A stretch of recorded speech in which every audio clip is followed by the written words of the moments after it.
Balita sa gera sa Iran dahil pinatigil muna ni US President Donald Trump ang pambobomba sa energy infrastructure ng Tehran sa loob ng 5 araw. Pero taliwas sa pahayag ni Trump, itinanggi ng Iran na nakikipag-usap na ito sa Amerika.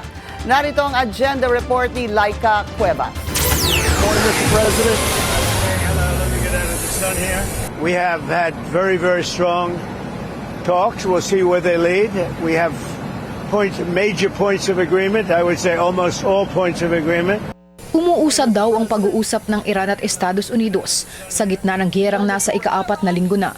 Dahil dyan, pinalawig ni US President Donald Trump ang 48-hour ultimatum sa Iran para buksan ang Strait of Hormuz. Kung hindi, ay aatakihin ng Amerika ang mga power plant ng Tehran. We're doing a 5-day period. We'll see how that goes. And if it goes well, we're going to end up with settling this. Otherwise, we'll just keep bombing our little hearts out. Hindi pa rin nagbabago ang kondisyon ni Trump para magtagumpay ang negosasyon. They called, they want to make a deal.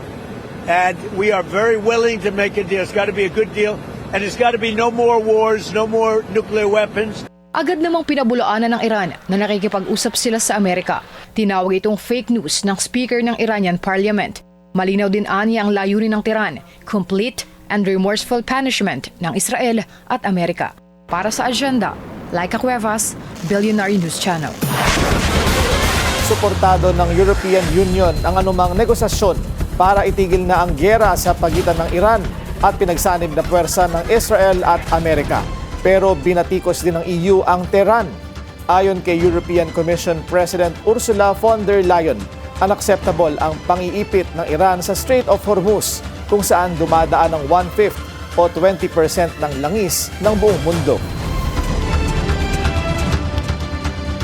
We think that it is time to go to the negotiation table and to end the hostilities. The situation is critical for the energy supplies worldwide. We all feel the knock-on effects on gas and oil prices, our businesses and our societies. Manatiling nakatutok sa Billionaire News Channel, sumubaybay sa aming social media accounts at mag-subscribe sa aming YouTube channel para sa mga eksklusibong balita at storya.